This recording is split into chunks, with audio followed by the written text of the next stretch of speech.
नमस्कार, मेरा नाम है शुभम और आप देख रहे हैं जनता मई। नेशनल टेस्टिंग एजेंसी यानी एनटीए ने 3 मई को हुई नीट 2026 परीक्षा रद्द कर दी है। परीक्षा की नई डेट्स बहुत ही जल्द जारी की जाएंगी। एनटीए ने कहा है कि केंद्र सरकार की मंजूरी के बाद यह परीक्षा उन्होंने रद्द की है। भारत सरकार ने फैसला किया है कि इस मामले की जाँच सीबीआई करेगा ताकि इसमें लगाए गए आरोपों की व्यापक तरीके से जांच की जा सके। एनटीए ब्यूरो को पूरा सहयोग देगा और जांच के लिए आवश्यक सभी सामग्री, जितने भी रिकॉर्ड्स हैं और जो भी सहायता है वो सभी उपलब्ध कराएगा। एनटीए ने बताया है कि नीट यूजी 2026 परीक्षा को लेकर पहले 10 मई 2026 को एक प्रेस नोट जारी किया गया था। अब एजेंसी ने छात्रों, अभिभावकों और जनता को कुछ नए फैसलों की जानकारी दी है। 8 मई को ये जांच शुरू हुई थी। एनटीए ने बताया है कि 8 मई 2026 को ही इस मामले से जुड़ी कुछ जांचों को केंद्रीय एजेंसियों को हमने सौंप दिया था ताकि परीक्षा की निष्पक्षता को सुनिश्चित किया जा सके। अब जांच एजेंसियों से मिली जानकारी और सरकार की मंजूरी के बाद एनटीए ने फैसला लिया है कि 3 मई 2026 को नीट यूजी परीक्षा जो हुई थी उसे हम रद्द कर रहे हैं और इसे दोबारा कराया जाएगा।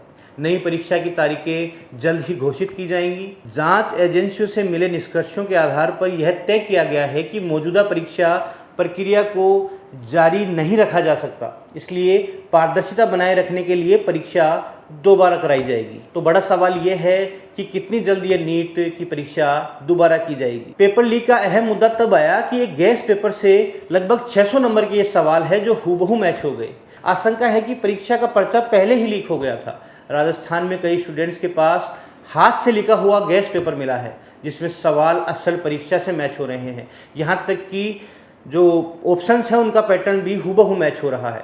10 मई को राजस्थान स्पेशल ऑपरेशन ग्रुप यानी एसओजी ने इंटेल के मुताबिक इस पर कार्रवाई की थी और सीकर झुंझुनू के 13 संदिग्धों को इससे में हिरासत में लिया था। इसमें सीकर के एक कोचिंग इंस्टीट्यूट से भी करियर काउंसलर की भी जुड़े होने की खबर सामने आ रही है।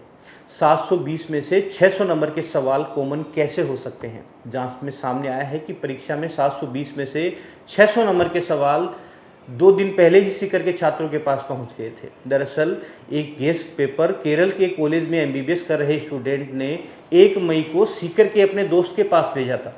रिपोर्ट के मुताबिक सीकर के एक पीजी संचालक को भी ये पेपर मिला जिसमें यहाँ रहने वाले जितने भी स्टूडेंट्स उस कोचिंग संस्थान के पास थे वहाँ उन्हें इसे सर्कुलेट किया। इस जरिए ये अलग अलग लोगों तक यह पेपर पहुँच गया। तो बड़ा सवाल ये है कि क्या 22 लाख अभ्यर्थियों का भविष्य अभी खतरे में है? जयपुर में ये पेपर छपा था तो क्या जयपुर से इस पेपर के लीक होने की संभावना है? इन सभी चीज़ों पर एसओजी और सीबीआई मिलकर जांच कर रहे हैं। आप कमेंट बॉक्स में बताइएगा कि इस पर आपकी राय क्या है।